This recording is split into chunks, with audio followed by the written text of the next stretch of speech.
Welcome to Government 340, Central Asian Politics. Today's lecture will be covering authoritarianism, democratization, and post-Soviet politics.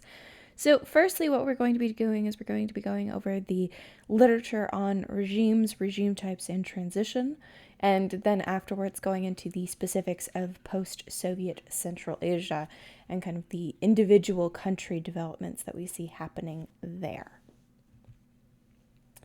So firstly, we have different definitions of democracy and dictatorships. The first one that we'll be looking at is Dahl's definition, which is based off of a twofold matrix, one being inclusivity, which is the degree of participation in a regime's politics. So this is whether or not they hold elections, who's allowed to vote in an election, and so on and so forth.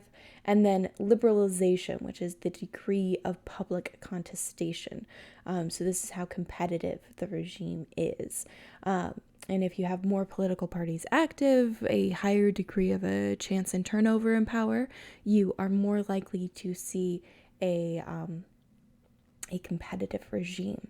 The first ideal type that Dahl looks at is a closed hegemony. This is when there is no participation and no contestation, which is the common perception of most autocracies. You'll see this in the bottom left-hand corner of the chart to the left of this PowerPoint. So these are full autocratic governance. You don't see much public participation, if any, and you don't see contestation over who is in charge of governance. A second type is a competitive oligarchy. So this is seen in the top left of the chart. And in competitive oligarchies, there is a high degree of public contestation, but little to no participation. So what this means is that you don't necessarily have elections to negotiate a turnover in power, or you don't have full suffrage. So a quote unquote democracy that has high degrees of public contestation between parties, but then restricts suffrage on either a racial or gender or religious basis, would fall into this competitive oligarch category because you don't have full participation of the society. You can also see competitive oligarchies where there are frequent fluctuations in power or power sharing agreements that are not necessarily negotiated via a formal election. A third type of regime that Dahl lays out is something he called inclusive hegemony. So this is when there's high participation but low competition. So this typifies these regimes that are typically referred to as electoral dictatorships.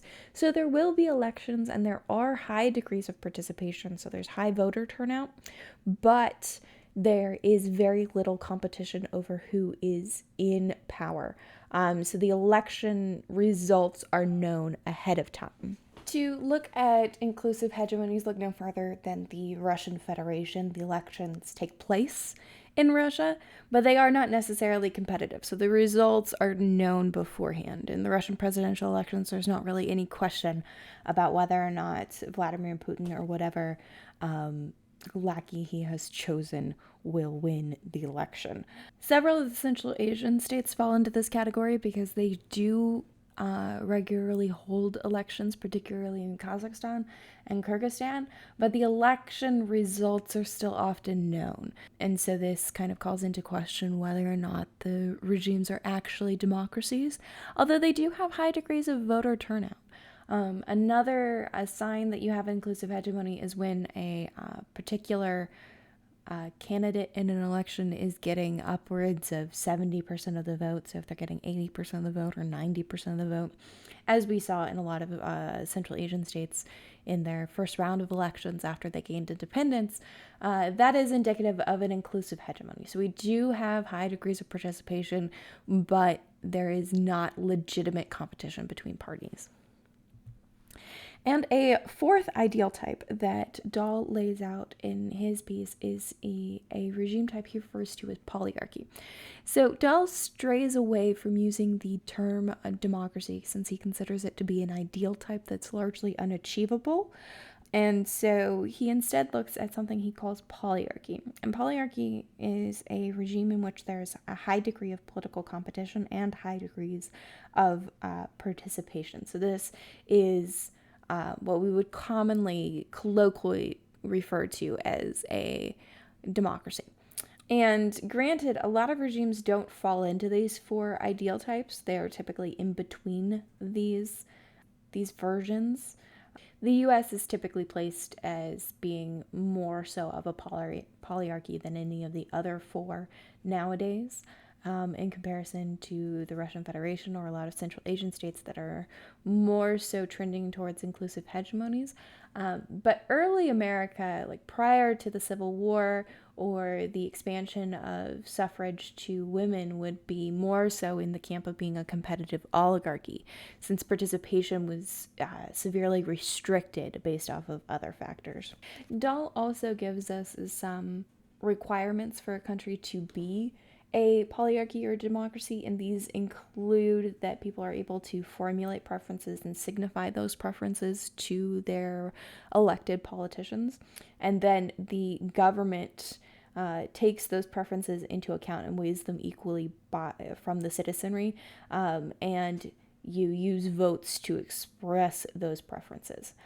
So this is a very results-oriented definition of democracy. So we're looking at whether or not people are able to organize and inform the government of their preferences freely and aren't persecuted for expressing those preferences, and that the government actually responds to the preferences of the population. This also represents a continuous measure of regime types. So along the two axes, being inclusiveness and liberalization, you can capture most regimes. So it's not a strict democracy dictatorship definition. So we aren't looking to classify some regimes as democracies and others absolutely as dictatorships. They're located across a continuum on the basis of these two features. But this is not the case in a lot of measures. We do see continuous measurements reflected in some quantitative measures of regime type, looking specifically at the Polity 4 and Polity 5 projects. We do see them tracking regime type along a continuum, although they put it into categories rather than having it be an absolute continuum. They use a term called anocracy, which is a regime that is in between a democracy and autocracy. And they have both closed and open anocracies, which are meant to capture something roughly similar to a competitive oligarchy or an inclusive hegemony, respectively, in the measure of regime type. Dahl also talks about the costs of repression and the costs of tolerance. So in looking at the respective costs of repression versus the cost of tolerance, you can actually tell whether or not a country is more likely to open up. What is likely to increase the level of competition within a political system.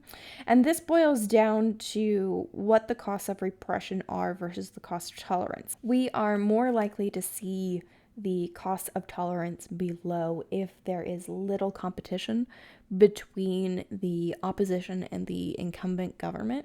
Although if there are a lot of differences and high degrees of competition or even violence between the opposition and the incumbent government, we are much less likely to see the government open up for competition because that raises the cost of toleration. But keep in mind that repression is also costly. So repressing your population is not a free endeavor. When you engage in repression domestically, this can drive people to protest or revolution. It generates brain drain, so the educated classes of society tend to leave. This not only restricts universities and professorships, but it harms the medical community within a state. It harms the scientific advancements. So when brain drain occurs, it typically damages an economy and a society for generations because it's very difficult to make up for extensive brain drain. As a corollary, we also see a lack of economic development, and there's no release valve for the population other than violence. And because of this, citizens are more likely to engage in violence when dissatisfied with governance, since they have no other means of voicing their disapproval. Internationally, repression can also carry costs because it can result in the end of aid programs or support from outside actors. It can also degrade the legitimacy of the state, since the state obviously does not have the will of the people behind it when there are these large degrees of protest, or if the state has to engage in repression in order to maintain power. So this makes the state seem weaker on the international stage. Definitions of democracy also differ on whether or not they're looking at institutions or outcomes. So when we measure regime type, we can look at ex ante features, so the features that we know prior to elections, or we can look at the post hoc ones, so after elections and how the government treats its citizenry. So Polity 4 and Polity 5 look at institutions, constitutional features, and the like to determine regime type. Freedom House, another measure of regime type, looks at outcomes. So it's looking at how the democracy performs, what are the levels of freedom, and do the institutions function properly. Now, the two different definitions of democracy can give you a different score for the same country at the same time, but there are costs and benefits of using both. So with an outcomes-based definition of democracy, it is harder to measure regime effectiveness because outcomes are both your independent and your dependent variable when you look at that. So you can't use regime as your independent variable if you're looking at regime effectiveness if you're using an outcome-based definition of regime, because what constitutes regime type in your definition is also your dependent variable. So you've created a tautology essentially when you've done that. And political scientists very much try to avoid these because your outcome is your definition. Institutional definitions, conversely, can be minimalistic and fail to capture variances in authoritarian rule that outcome definitions can.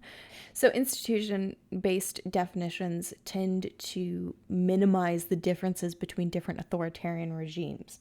So when we look at two states, so let's say we look at Kyrgyzstan and Uzbekistan, both of them, according to an institutional definition, would likely be authoritarian regimes.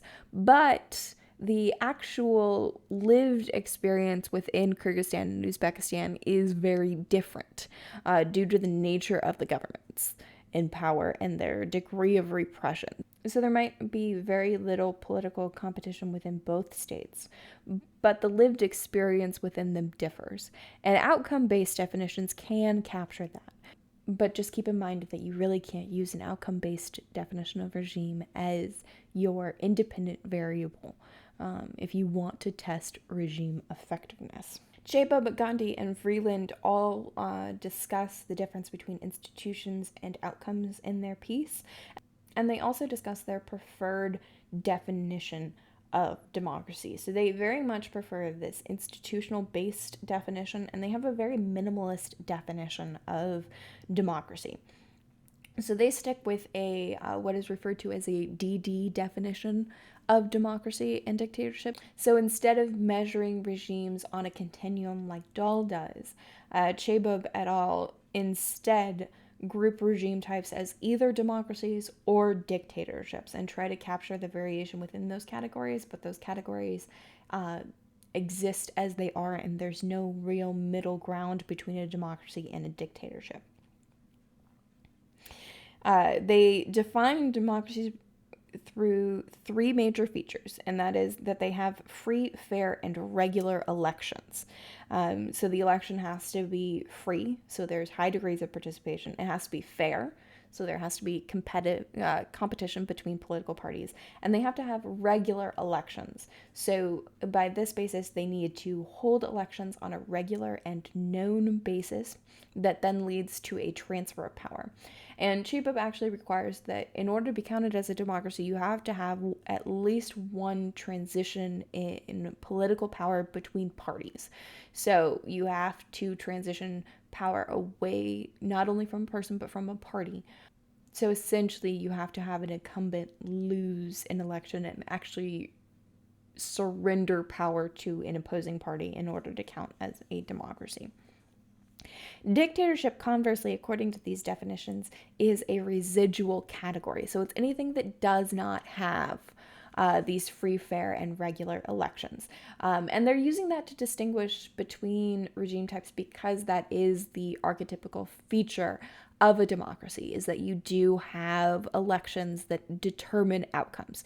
So once again, much like Dahl, this is that individuals can express their preferences to the government. Those preferences are listened to, and voting, it affects real political outcomes in society and in government. As a residual category, though, dictatorship is a much broader category. So it's much harder to capture variation within dictatorships because it is capturing everything that is not a democracy. So we very much have a dichotomy happening here. So is the country a democracy, yes or no? If the answer is no, what features make you a dictatorship are much less clear than the ones that make you a democracy. So this complicates how we picture dictatorships because it's capturing a much more diverse and heterogeneous category than democracy is attempting to capture. Chebab et al. Also look at different types of regimes. So when they do this, they're looking at variation within democracy and dictatorship. Within democracy, they're looking at whether or not the government is responsible to a legislative assembly. So this is whether or not the ruling executive is pulled from the legislative branch or if it is elected separately, and if the executive leader can be from a different party than that in charge of the legislature. And if this is not the case, then you have a presidential system. Much like in the United States, we have a presidential system. Congress is elected separately from the president, and the president can be from a different party, but his or her power structure is held completely separate of the legislative branch. In cases where this is not true, you instead can have a semi-presidential or parliamentary system depending on whether or not the head of state has a fixed term of office. If they do, then you can have a semi-presidential system. So this is where you do sometimes have a leader that is called a president. They might also be a prime minister, but they have fixed terms in office. So they can not be in power indefinitely as long as the party is in power. This creates a much less powerful executive branch, but it still has a little bit more leeway because it has an independent power base than what you see in a parliamentary system. So in a parliamentary system, you have a prime minister, and the prime minister is pulled from the leading political party of the parliament. Because of this, the executive is very closely linked to the legislative branch. And these differences between different types of democracies change how democracies function, if only because the executive in each of these different types has a different degree of autonomy from the legislative branch. It doesn't mean that any one of these is better or worse than the others. It mostly means that they function slightly differently domestically. And in later work, Chebab actually determines that the presidential parliamentary divide isn't quite so salient as a time difference. So if your democracy was established prior to 1945, you were much likely to have a more powerful executive body than whether or not you were presidential or parliamentary, whereas if you were a democracy that formed after 1945, you're more likely to have a weaker executive vis-a-vis the legislative branch, regardless of the type of system you had officially. So there is variation within these categories about whether or not these are absolutely determinative. On the side of dictatorships, Chebab et al. Outline 3 different types of dictatorships. The first being monarchic. So these are ones where the effective head of state bears the title of king, and you have a hereditary successor and or predecessor. So these are relatively rare in modern politics.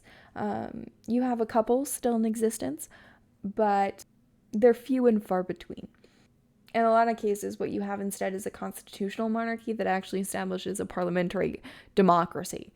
So think of the UK versus a country like Saudi Arabia. One is monarchic, the other one is a constitutional democracy that has a parliamentary system.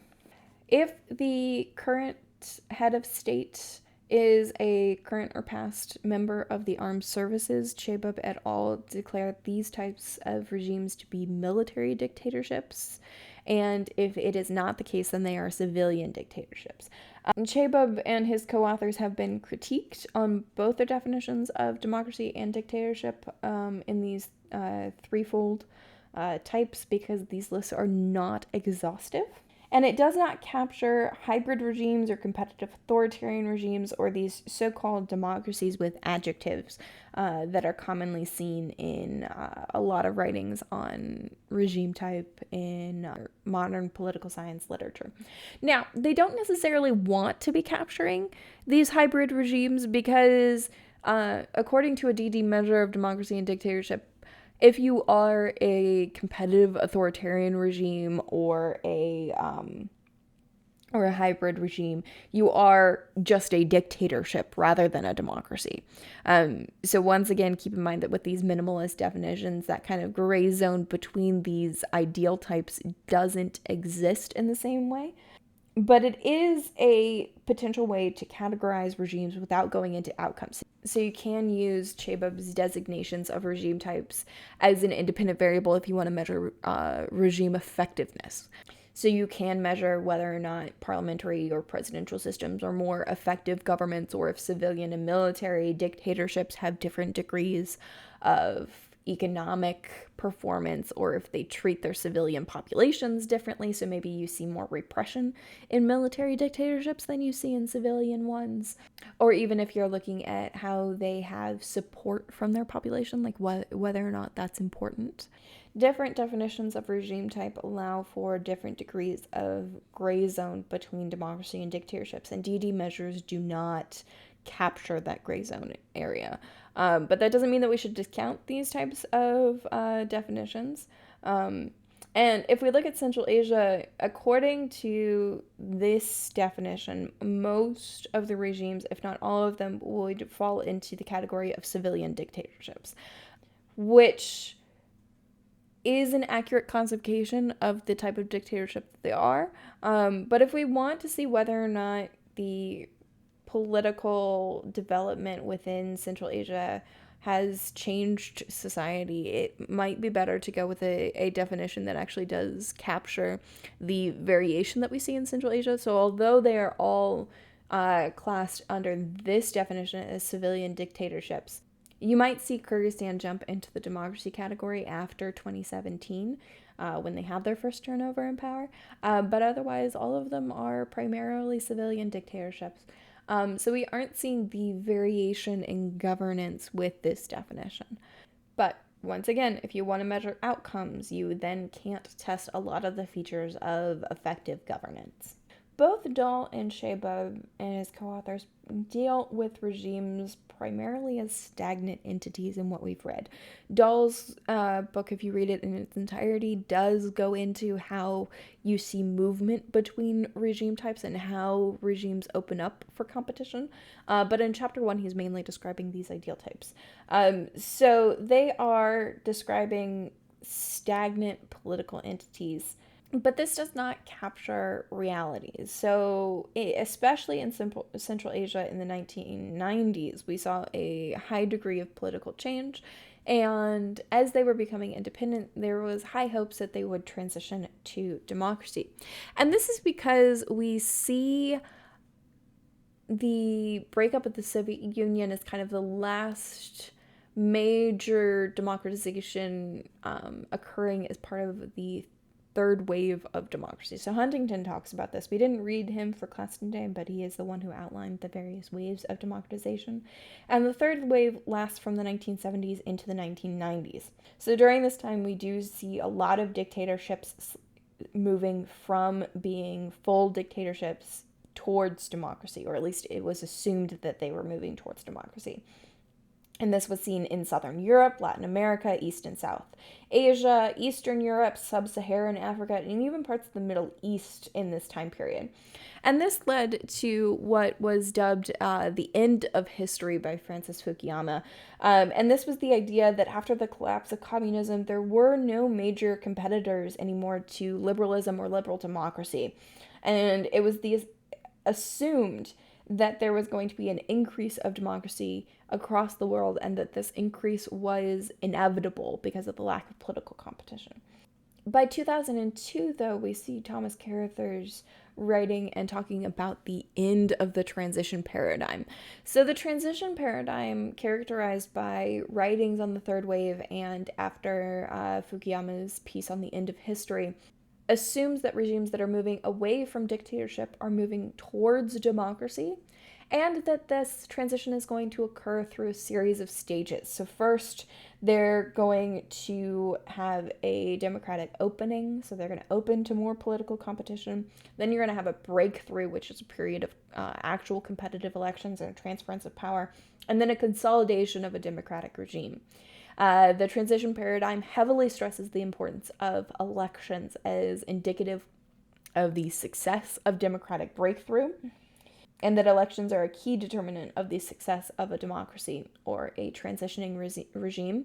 They also understress the importance of underlying conditions. So a country's ethnic makeup, economic development, past experience with democracy, all of these features were discounted by the transition paradigm. So it was assumed that all regimes could transition to democracy regardless of the underlying conditions of society and political and economic development. It also assumed that there was functional statehood in the states that were undergoing transition, which oftentimes was not the case. So in Central Asia, we do see the states undergoing a possible transition being mostly functional states. But if you look at Tajikistan, for instance, after the end of the Soviet period, they entered an intense civil war. So a state that is undergoing civil war can't go through transition.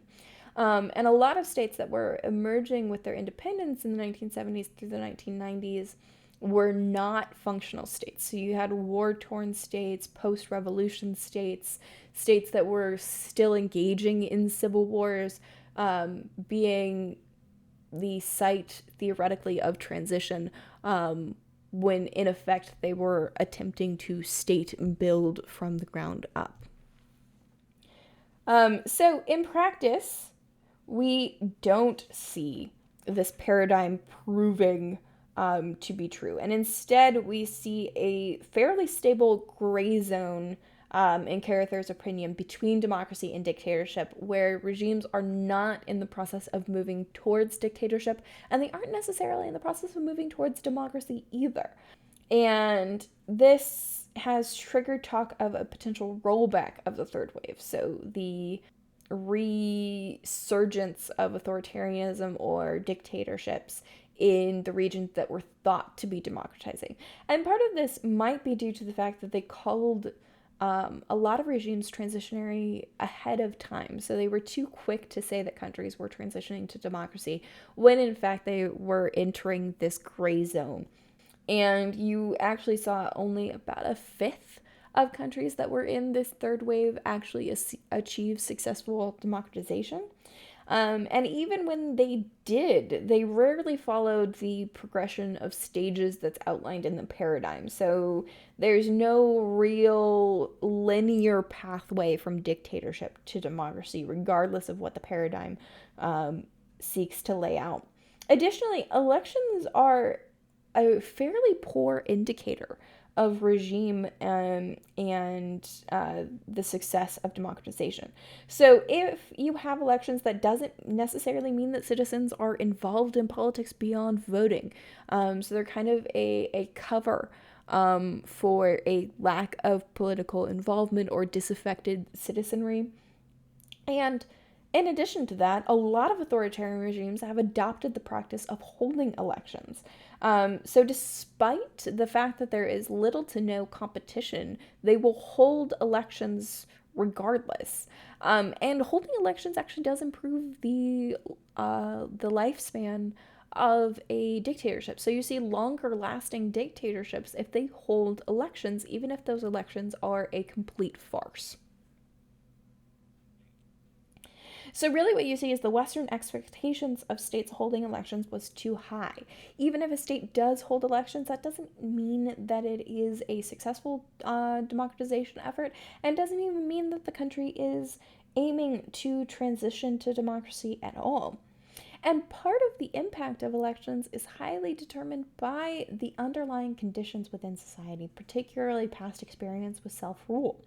How the state came into being, the level of conflict in society, the ethnic makeup, the countries that border the state, and its degree of conflict with those states, its degree of economic performance, its past history with economic development, patterns of political turnover in the pre-transition era.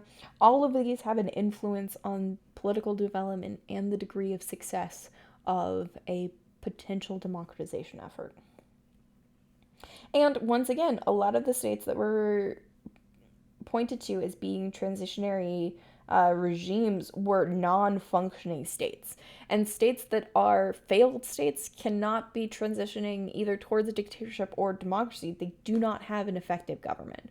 But despite this, a lot of them were claimed to be part of this third wave, despite the fact that they weren't functioning states.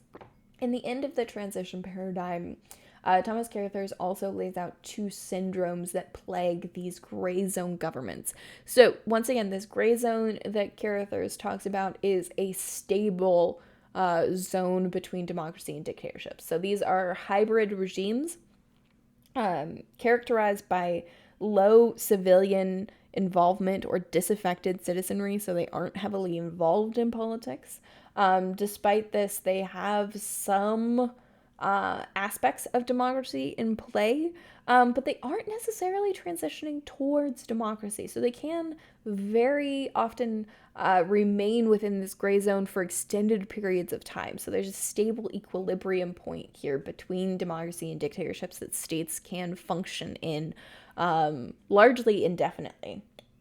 And the first syndrome he lays out is something he refers to as feckless pluralism. This particular syndrome is not as common as dominant power politics in Central Asia, but it is characterized by high degrees of political competition, but low levels of civilian engagement. So this is indicative of a competitive oligarchic government in Dahl's view, where we do see the transition of power between various groups, but that transition is not affected primarily by the citizenry and their voting patterns. It is primarily a jockeying for rule among an elite class. And due to this, we do see high perceptions of corruption and dishonesty among the population towards the political elite. And they're characterized by weak governance and poor economic performance. So we see a lack of central planning on the part of the state with regards to its economic governance. And even if the leaders of the state wanted to do so, they are oftentimes too weak or not in power long enough to affect long-term control or to consolidate their power. This is most commonly seen in Latin America, but we can also see it in post-Soviet space, primarily in Ukraine and Moldova. So in Ukraine prior to 2014, you had an oligarchic class essentially that dominated politics, whereas the citizenry had much less control over rule. Dominant power politics, on the other hand, limit the sphere of political competition. So there might still be elections and some degree of competition, but the arenas of competition are restricted. And politics is typically dominated by one group, whether this be a movement, a party, an extended family, or even a single leader. And the state controls a lot of aspects of society. So the state controls money, so it controls the banking industry and various aspects of finance. It controls a lot of jobs, particularly related to security or the bureaucratic apparatus of the state. It also controls information in the media. So citizens here are also highly disaffected from politics because of this. They have very little say in what happens politically. But the state is still weak, oftentimes due to a decaying bureaucratic apparatus. This is seen in Central Asia, specifically in Kyrgyzstan and Kazakhstan. The other regimes across Central Asia are more often categorized as full out and out autocracies rather than a regime in this gray zone, with the exception of Kyrgyzstan and Kazakhstan. So they're kind of in this gray zone governance, very much dominated by dominant power politics. However, if you look at a lot of regimes in Central Asia, they are holding elections. So they have elections that take place. It's just that those elections are not competitive. So they're authoritarian regimes or electoral authoritarian regimes, in that there is the potential for a transference in power, but that potential is never actually seen in reality. When considering the critiques of the transition paradigm, we see that elections tend to have very little influence over regime development, or at the very least, they're not deterministic. So the presence of elections does not necessarily mean democracy. Chebab and his co-authors also do not distinguish between degrees of dictatorship, so whether or not a dictatorship is holding elections is of very little importance. Dahl does dive into how regimes are established beyond what we read. But his discussion of the cost of repression versus tolerance is primarily concerned with historical trends and how contestation begins in states, not necessarily how they expand participation or when they're likely to expand participation. Converse to this previous discussion of regime type, Christian von Soest and Julia Grauvogel both argue that elections, even in authoritarian regimes, do have an impact in how regimes behave. And this difference primarily emerges in how they justify their rule. Now, when we look at justification and state legitimacy, we have this idea of internal and external state legitimacy. So internal legitimacy is the ability of the government to rule the state effectively. So does the state government execute control over the whole of the territory of the state? External legitimacy, conversely, is whether or not the state is recognized by other external actors. And even in authoritarian regimes, the state has to have some degree of support, either internally or externally. So without consolidating power or winning over regional elites, the state cannot rule its territory. And if it cannot justify its rule to the international community, it cannot gain external legitimacy. We do see states sometimes with external legitimacy lack internal legitimacy, and we do see regions with high degrees of internal legitimacy lack external recognition of their statehood. Looking outside of Central Asia, if we look at Somalia, they have external legitimacy. So they're recognized as a state by the international community, although they're often classed as a failed state, because it has little to no internal legitimacy.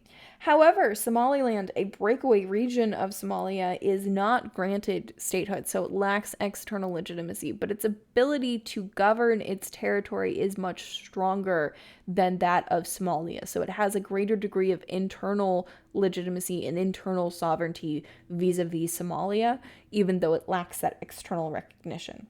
Von Soest and Grauvogel also distinguish between the idea of legitimacy and the idea of legitimization.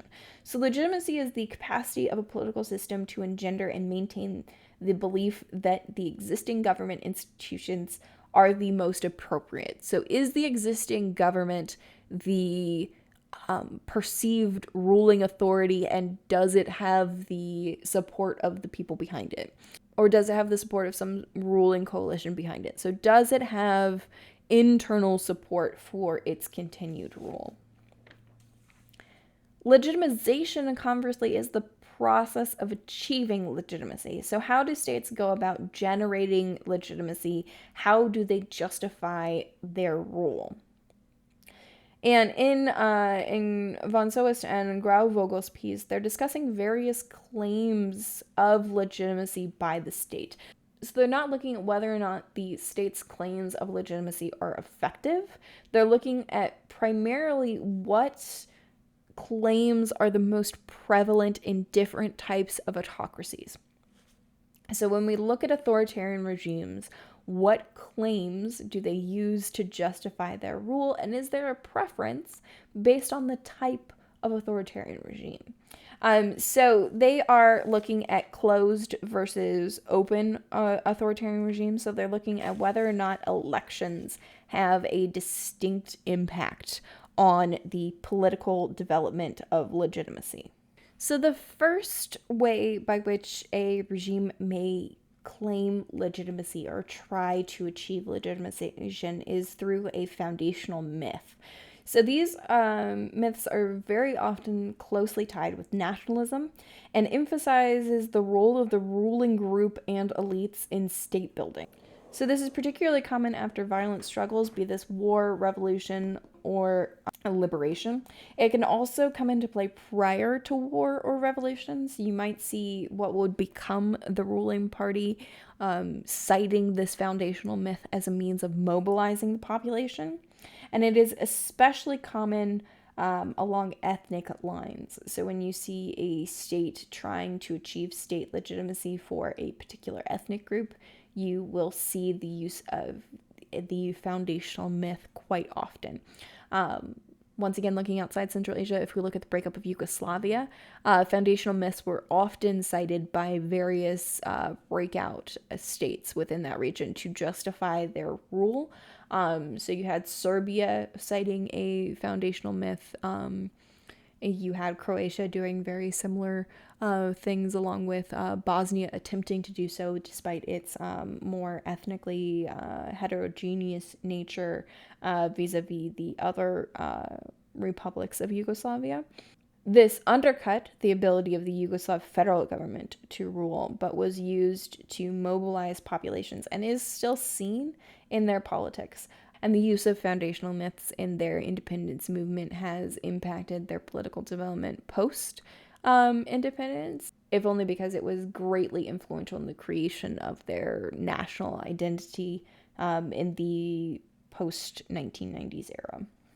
A second legitimization strategy focuses instead on ideology, so not on a foundational myth, but on some sort of ideological grounds. This often aims at creating a collective identity. So much like a foundational myth, it can be related to nationalism, but it can also be related to a given religion or a type of political governance. This was more common to see during the height of the communist era, but you do see this being used periodically, especially in modern times, as a basis for nationalism. You will see like a foundational myth and a nationalist ideology being mixed. They separate the two by which one leaders are citing more. So are they citing a national ideology explicitly, or are they tying it back to the presence of a foundational myth? You often see a jump in claims of ideology after transitions in power, as leaders after transitions are often in a weaker position, and this is meant to serve as a way to unify society. A third pattern of legitimization instead focuses on personalism. So instead of looking at some foundational myth of society or some ideology, this specifically focuses on the leader of the government, focusing on how they are a charismatic or traditional authority figure, and hyper focuses on the leader's central role in national achievement. And we do see this in Central Asia a lot. We see very strong presidential authority figures that are in power for extended periods of time that tend to form cults of personality around their rule. These first three types of legitimization, so the foundational myth, ideology, and personalism, are all identity-based legitimacy strategies. So they're all based on either individual or collective identities in order to justify the rule of the elites in power. We also have legitimization through procedures.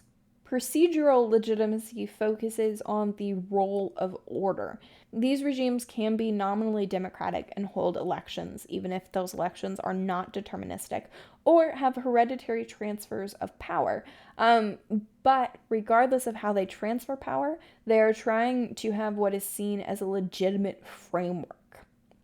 And so there is a focus on rule-based procedures and operating within those procedures, and that is how the state derives its legitimacy, that it is following the rule of law with how it transfers power. A fifth legitimization strategy focuses instead on performance. So legitimacy is derived from satisfying citizen demands, whether this be for welfare or security. And it doesn't depend on the actual degree of government performance, but how often leaders invoke performance of the government as a justification for their continued time in power. And sixth, we have international engagement. So this can take two forms. The first being a focus on the state's role on the international stage and the provision of public goods, so how it behaves on the international stage. And in a second way, it can be on how the state focuses on the need to protect its citizenry from external threats. So the audience of the first is primarily the international community, whereas the audience for the second is its domestic community. But in both, it's using the international stage and its engagement with it as a way to go about justifying its rule. And unlike legitimacy itself, this is not based off of a need for external recognition. So rather than looking for recognition, this is how the international community is engaged by the state. Through their survey research, von Soest and Graubvogel were able to determine that there is a functional difference between authoritarian regimes that held elections and those that did not. So closed authoritarian regimes focused primarily on identity-based strategies. So once again, these are those foundational myths, ideology, and personalism. Whereas authoritarian regimes that held elections were more focused on performance claims. So in authoritarian regimes with elections, there was a much greater focus on providing government welfare or security to the citizenry. And part of this stems from the fact that even though the chance may be slim, leaders can still lose power. So there's a focus on satisfying the population both in order to secure the continuation of their power and also to increase turnout, since turnout is a very important indicator of state legitimacy in states with elections, whether they be democratic or authoritarian. And citizens are more likely to turn out if they feel the government is providing for them. So these authoritarian regimes with elections start functioning like democracies. They start providing public goods to the whole of their population rather than private goods solely to their supporters. So taken together, in the authors that we've read for today's class, we do see competition in some authoritarian regimes, and there are functional differences between various regimes, despite the fact that they all might be classed as dictatorships. The authors have tried a variety of means to define democracy and dictatorship, and it is very difficult to do so definitively. But the debate in how to define these terms is very important to the literature, in that we have a variety of definitions for you to pull from, to analyze, to critique. And in doing so, we have a much more complex view of regime. Moving forward, keep in mind the variety of measures of regime types as we discuss what has happened in Central Asian states, both for today and beyond in the course, and how we would classify these regimes and how that classification impacts how we study and how we analyze regimes in Central Asia. So here I've included a map from 2017 in the Polity 4 project. This map shows the scores of countries. So Polity 4 scores a country between -10 being the most autocratic and 10 being the most democratic, and then splits them up into different categories. So on one hand, they have kind of this interval scale from -10 to 10, but then they split it up into an ordinal scale of regime types. So a full democracy are those that have scored a 10 on their scale. A democracy, as opposed to a full democracy, is a country that scores between a 6 and a 9. Then they have an open democracy, which is a kind of hybrid regime that has elections or has competition, and these are scored from 1 to 5. A closed autocracy is between -5 and 0. So these are kind of those hybrid regimes that have less competitive elections. And then autocracy are countries that score between a -10 and a -6. And then they also have a failed or occupied category. Now, when we look at Central Asia, almost all of the states in Central Asia are categorized as full autocracies. So they're scored between -10 and -6. There is some variation in this category, so not all of them are scored at -10, but they are on the lowest rung of this ordinal scale, with the exception of Kyrgyzstan, which has a democracy. So once again, that's between a 6 to a 9. So there is a lot of variation possible in a democracy. So you might see a country like the United States, which isn't classified as a full democracy, closer to a 9, whereas Kyrgyzstan might be closer to a 6. So you have Afghanistan, which was classified as a failed or occupied state until recently, now classified as a closed autocracy. And you also, it's difficult to see on the map, but you have Tajikistan being also classed as a closed autocracy. So rather than a full autocracy, it is scored between a -5 and a 0. If you are interested in more detailed country reports, if you want to use those for your research project, you're more than welcome to go to Polity4's website. You're also welcome to use Freedom House or even VDEM. There's just a variety of measures of regime type depending on what you're looking for. Polity4 is an institution-based definition of regime type. So if you're interested in doing something with regards to regime effectiveness, this is probably the definition that you want to go with. Moving from this discussion of regime type, regime transition, and the justification of authoritarian rule, we will be speaking specifically about the post-Soviet political developments in the 5 Central Asian republics, followed by a discussion of regional trends. So in Kazakhstan, we see that it was relatively late to declare its independence. So we see it declaring its independence on December 17th of 1991. This was the last Central Asian republic to declare its independence. And it happened directly before the dissolution of the Soviet Union. So you see the earliest declaration of independence occurring actually in Kyrgyzstan in August of 1991, which coincided with the Moscow coup against Gorbachev. But you see the other Central Asian states following suit at various paces. But Kazakhstan was the most closely linked with the Soviet Union and was the last to do so.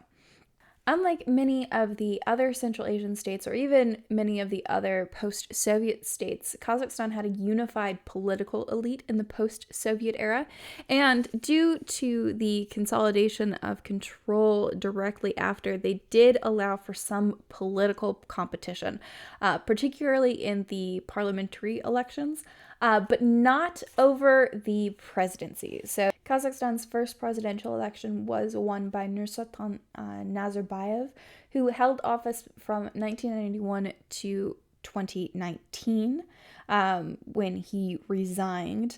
And he was the incumbent from the Soviet era. So there was a high degree of continuity from the Soviet era into its independence. And despite his resignation in 2019 due to protests, he is still the head of the Kazakh ruling party.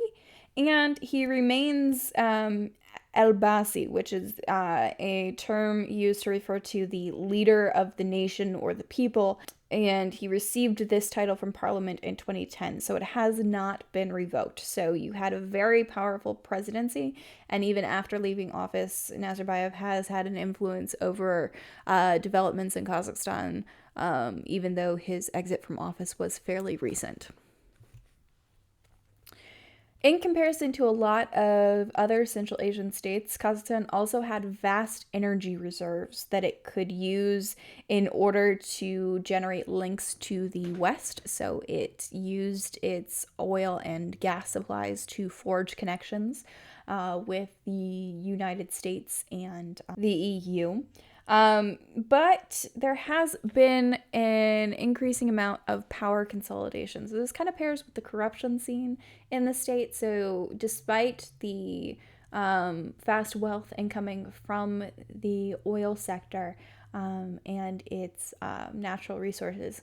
This doesn't necessarily translate over to the population or even into economic development. A lot of the income from the energy sector is funneled into the regime. So you do see high degrees of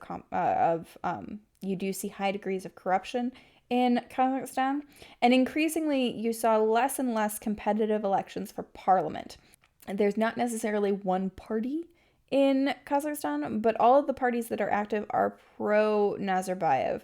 And increasingly, the ruling party had control over various companies, especially those related to energy extraction and the media. So increasingly, you see the government kind of being able to crack down on its citizenry, and some of that political competition that you saw at the very beginning of the Soviet era has been dropping off. And due to its energy reserves, it does have connections with the international community, and it's kept those connections despite the political crackdowns due to its relative stability in comparison to other states in Central Asia, and also, once again, those energy reserves serving as a basis for its connections with the international community. Much like Kazakhstan, Turkmenistan did have energy reserves as well. Its gas reserves are only second to the Russian Federation, and it declared independence on October 27th of 1991. Its early elections were not as competitive as those seen in Kazakhstan, so much more of a farce, and there was only one candidate in the first election, being Saparmurat Niyazov, who was in office between 1990 and 2006. His presidency ended with his death, and the opposition fled into exile prior to the election, and there's only one legal party in Turkmenistan, so much less political competition than we see in Kazakhstan.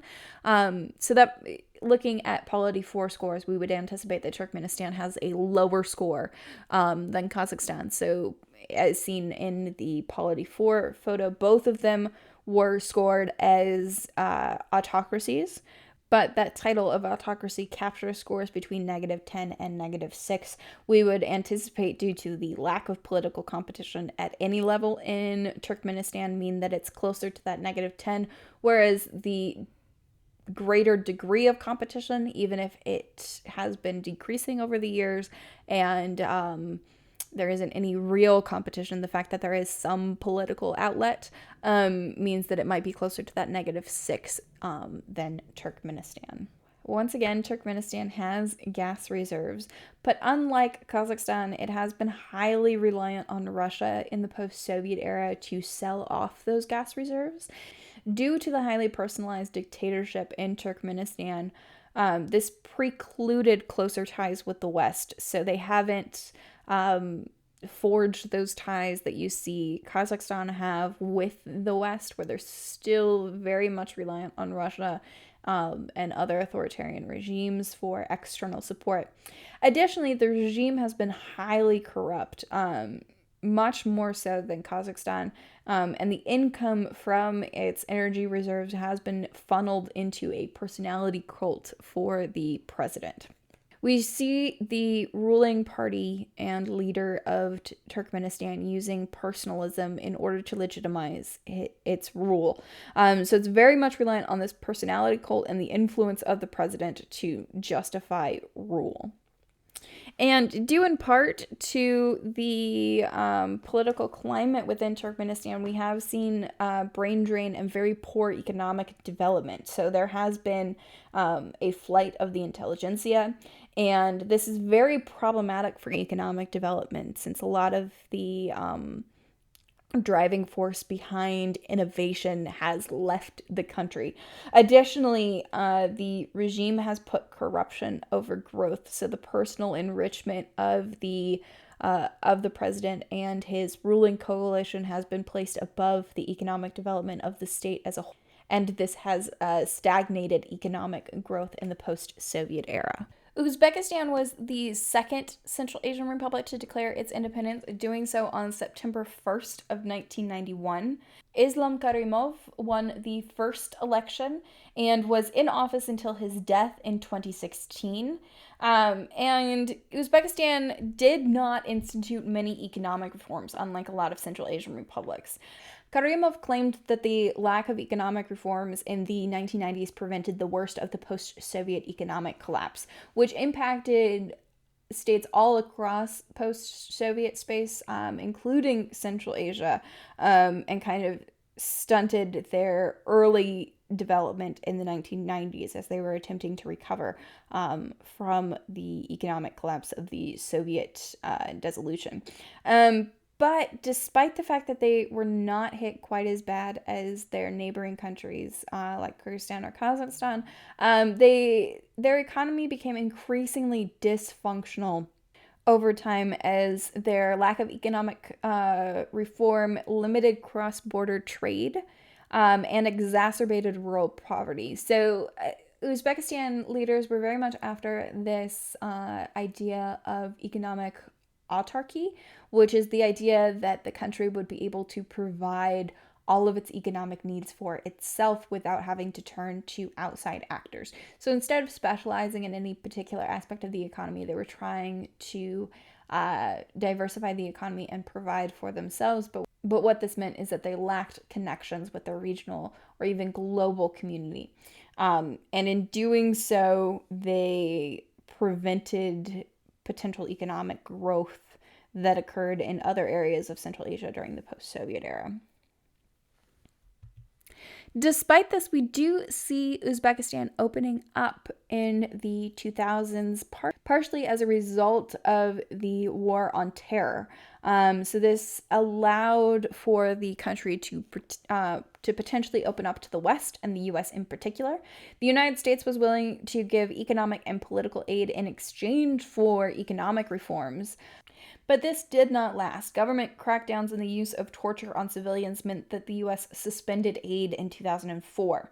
Although there was disagreement within the U.S. about this choice, the Department of Defense in particular was concerned about the halting of aid to Uzbekistan, as they figured Uzbekistan would increasingly turn to China and Russia for diplomatic support, which has happened after the end of U.S. aid, and therefore decrease American influence over the Central Asian region. However, after the U.S.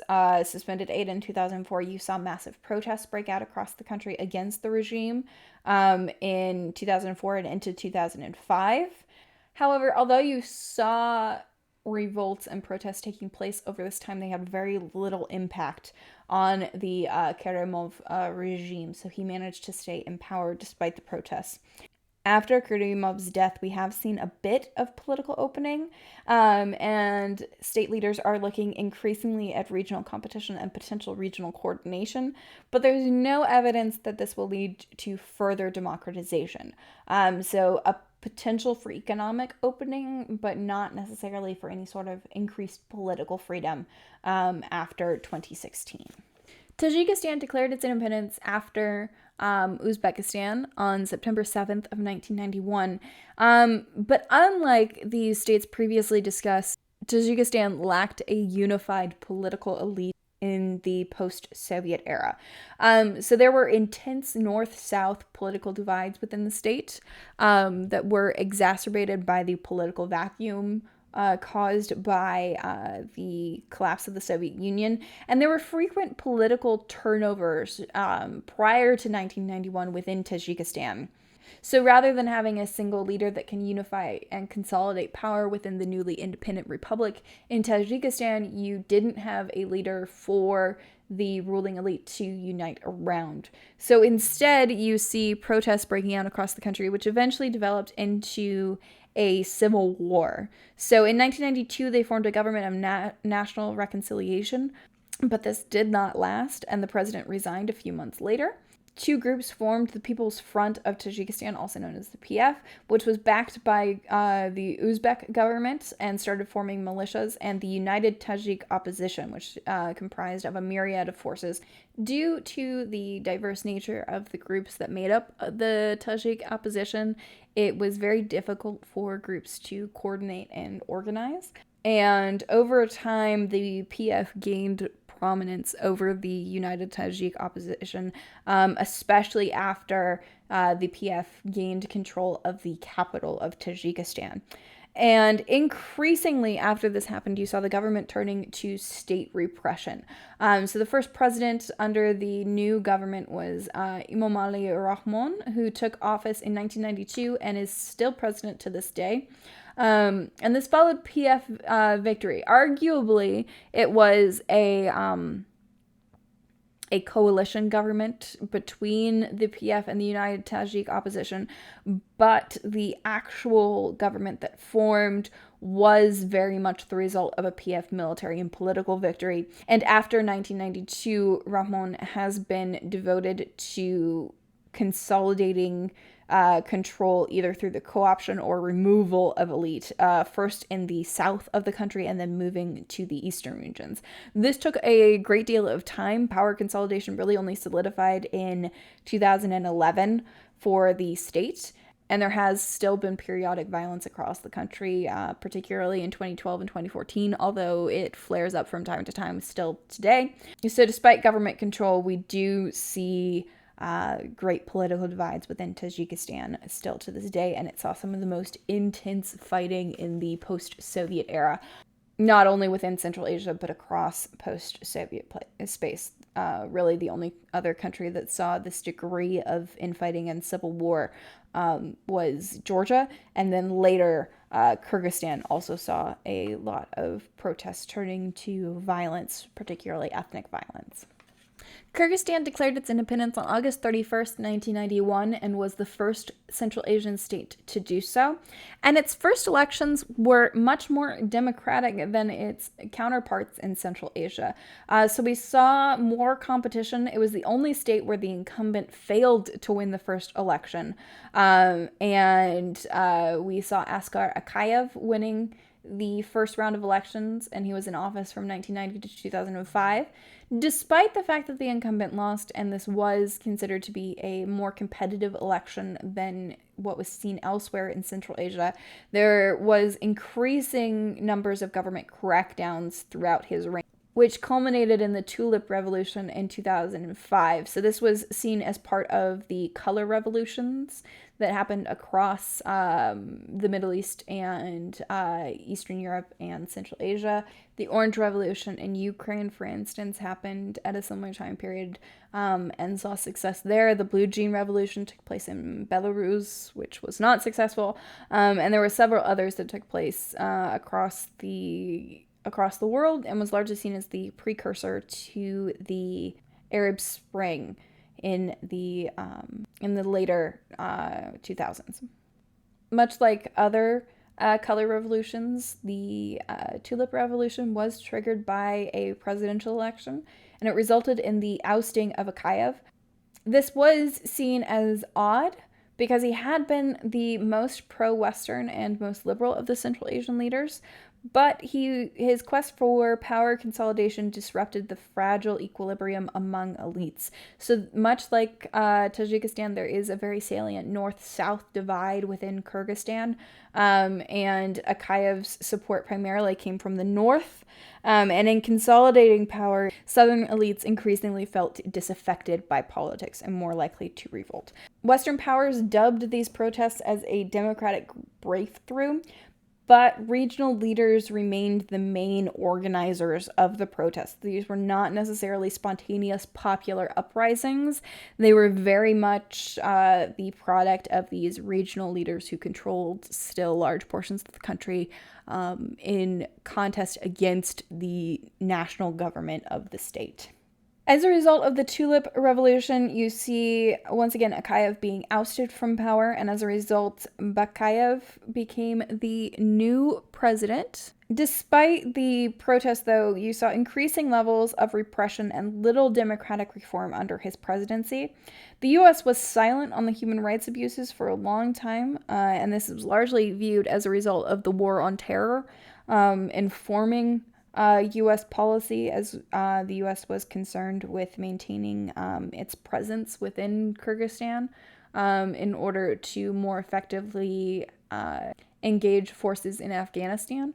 although the United States eventually did choose to start closing its military bases within Kyrgyzstan and has voiced opposition, even if it didn't between 2005 and 2010. However, Bakayev was forced to flee the country in 2010, and as a result, you saw increased ethnic tensions, particularly against Uzbek minority groups in the power vacuum that persisted after his flight, and the fact that there wasn't a known leader at the time for the country to unite around.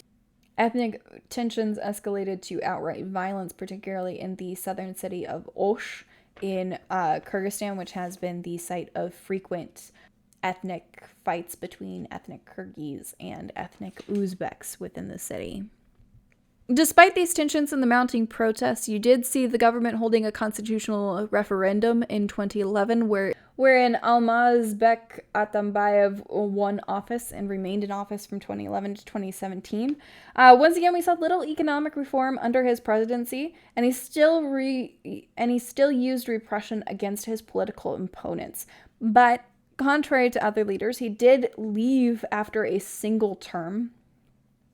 After this, you see the 2017 election, which saw the victory of Sooronbay Jeenbekov. However, after his victory, you saw the opposition flee the country.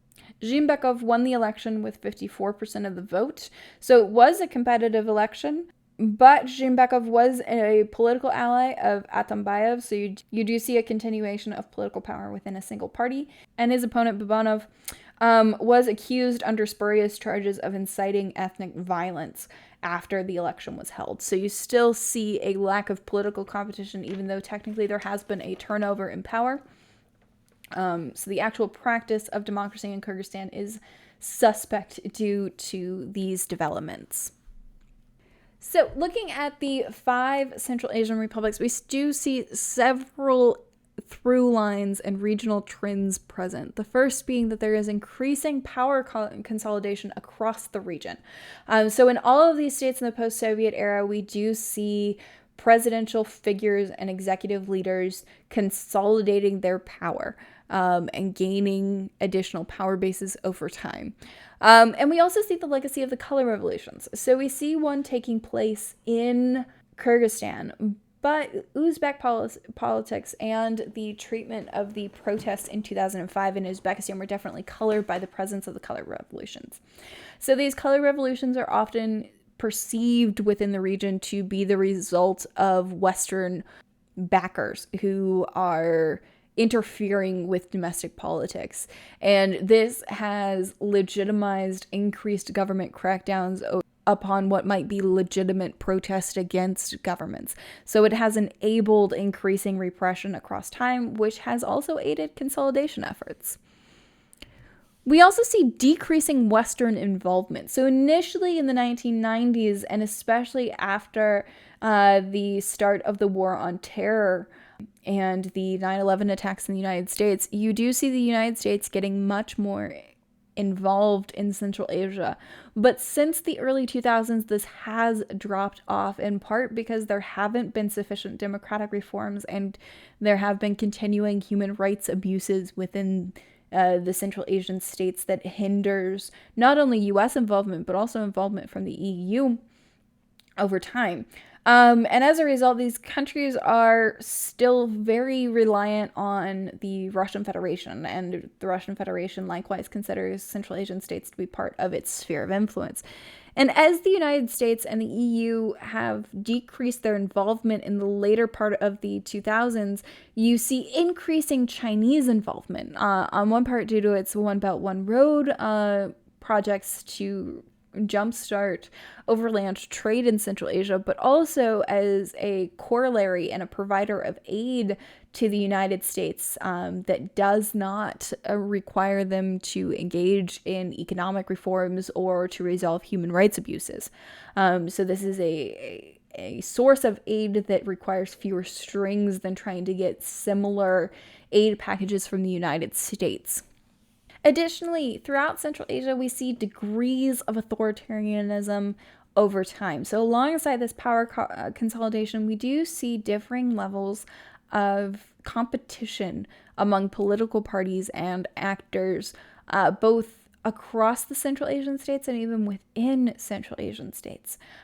The rule in Kyrgyzstan is functionally different than that in Uzbekistan, which is different than that in Kazakhstan, which is in turn different from that of Turkmenistan. So we see authoritarian rule being different across these authoritarian regimes. How vulnerable are different regimes to protest, to regional fractionalization, to ethnic violence? How quickly can they consolidate power? What is the ease to which they can transition power between different actors? Is there continuity in regime, or is there breaks with past regimes if there is a transfer in governance between different presidencies?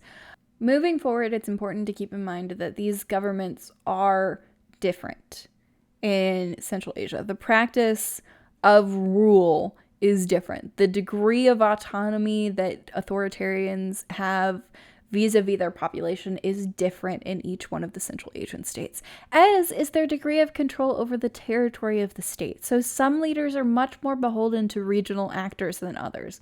Despite the power consolidation that we saw happening under Rahmon in Tajikistan, for instance, regional actors still have a high degree of autonomy within Tajikistan. And the president of Tajikistan has to keep that in mind, whether it be Rahmon or one of his future successors. If you don't satisfy those various regional leaders, you're likely to see a resurgence in conflict. And the degree of conflict in these various authoritarian states differs. So you're much more likely to see violence in Tajikistan and Kyrgyzstan than you are in Turkmenistan, just historically speaking. So the grounds for conflict are different in the two, and that affects how autocrats have to rule the state. Within the gray zone between democracy and dictatorship, or even within varieties of dictatorship, the regimes within Central Asia are highly complex political entities that have to negotiate their rule between both various elite factions and also society writ large. And moving forward, we're going to see the impact of various sources of regional fractionalization, of nationalism, of various societal developments on the political operation of these states. And on that note, we will conclude this lecture for Government 340.